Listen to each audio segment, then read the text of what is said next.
نحمد و نصلی علی رسول کریم. یہ کچھ قربانی کے مشہور مسائل ہیں اور ضروری مسائل ہیں. پہلا مسئلہ تو یہ ہے کہ قصائی کو قربانی کا گوشت اجرت کے طور پر دے سکتے ہیں یا نہیں دے سکتے؟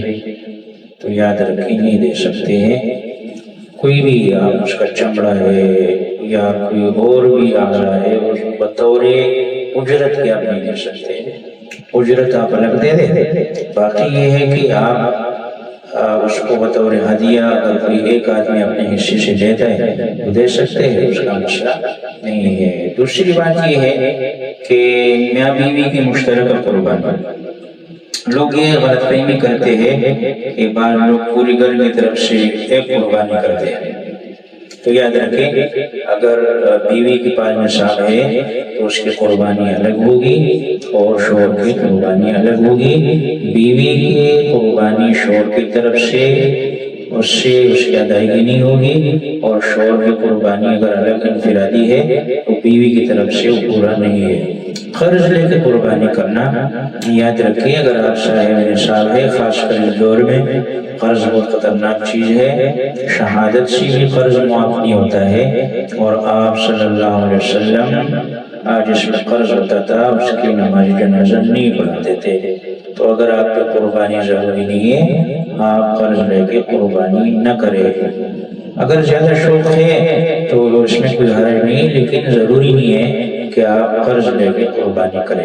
ایک اور مسئلہ یہ ہے کہ لوگوں میں مشہور ہے کہ اگر آپ نے بال اور ناخن نہیں کاٹے ہیں تو آپ کی قربانی نہیں ہوگی. ایسی کوئی بات نہیں ہے. بال اور ناخن جو ہے بال اور ناخن آپ نے اگر کاٹ دیے ہیں، یہ اس میں تھوڑا سا الٹا ہو گیا کہ بال اور ناخن ہم 10 دن میں اس کو نہیں کاٹتے. تو ان کے ہاں یہ مشہور ہے کہ اگر کسی نے بال اور ناخن جو ہے وہ جیسے جس کا حکم ہے وہ مستحب حکم ہے کہ آپ نہیں کاٹے. اگر کسی نے کاٹے تو قربانی ہو جائے گی، اس میں کوئی مسئلہ نہیں ہے. اسی طرح مرحومین کے بارے میں جو لوگ دنیا سے چلے گئے تو لوگ کہتے ہیں کہ ان کی قربانی، بعض لوگ جوش میں آ جاتے ہیں اور وہ اپنی والدین کے لیے قربانی کر لیتے ہیں، اور اپنی قربانی ضروری اور فرض ہوتی ہے. تو یاد رکھیں پہلے آپ اپنی قربانی کریں. آپ کے والدین کی قربانی آپ کے اوپر ضروری نہیں ہے. ہاں اگر آپ اپنی فرض قربانی کر لیتے ہیں اور اس کے بعد والدین کے لیے کرنا چاہے تو کر سکتے ہیں.